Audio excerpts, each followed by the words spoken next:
Hi నమస్తే అండి. Welcome back Radha cooking channel. మన ఛానల్లో జున్ను పాలతో పర్ఫెక్ట్గా జున్ను ఏ విధంగా చేసుకోవాలో చూసేద్దాం. టేస్ట్ అయితే చాలా బాగుంటుంది.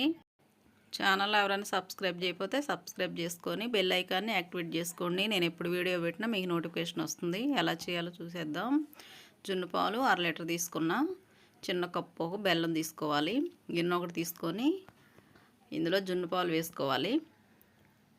1/2 లీటర్ జున్ను పాలకి 100 గ్రాములు బెల్లం అయితే కరెక్ట్గా సరిపోద్ది. 100 గ్రాములు తీసుకున్న.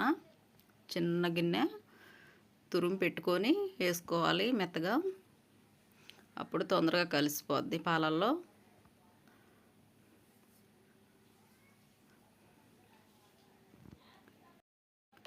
ఇప్పుడు ఇందులో ఎలాచీ పొడి వేసుకోవాలి.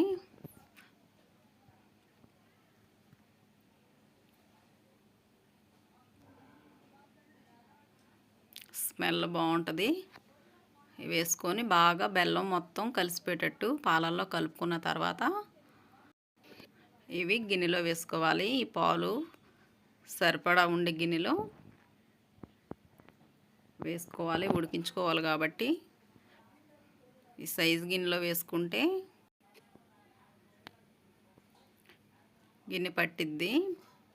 ఇట్లాంటి కళాయి తీసుకొని ఇందులో వాటర్ వేసుకోవాలి ఉడికించుకోవటానికి. ఆ సైజు గిన్నె అయితే ఇందులో నాకు కరెక్ట్గా సరిపోద్ది. ఇడ్లీ పాత్రలో అయినా పెట్టుకోవచ్చు. ఇప్పుడు ఇది పెట్టుకొని దీనిపైన ప్లేట్ పెట్టుకోవాలి. ప్లేట్ పెట్టి పైన మూత పెట్టేసి పొయ్యి ఆన్ చేసి పొయ్యి మీద పెట్టుకొని ఒక 10 నిమిషాలు ఉడికిచ్చారంటే రెడీ అయిపోద్ది. మీడియంలో పెట్టుకోవాలి మంట.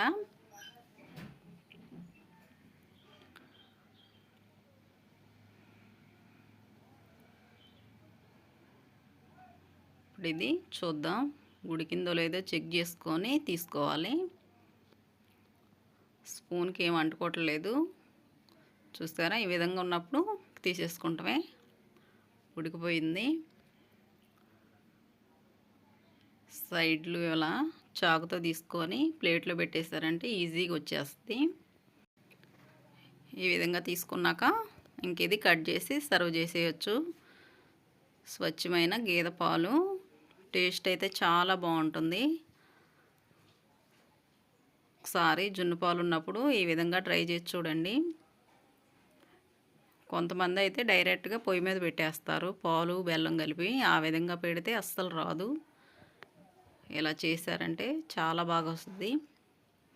చూసారా, ఈ విధంగా కేకులు లాగా ఉంటాయి. ట్రై చేసి చూడండి, ఎలా వచ్చిందో కామెంట్ చేయండి.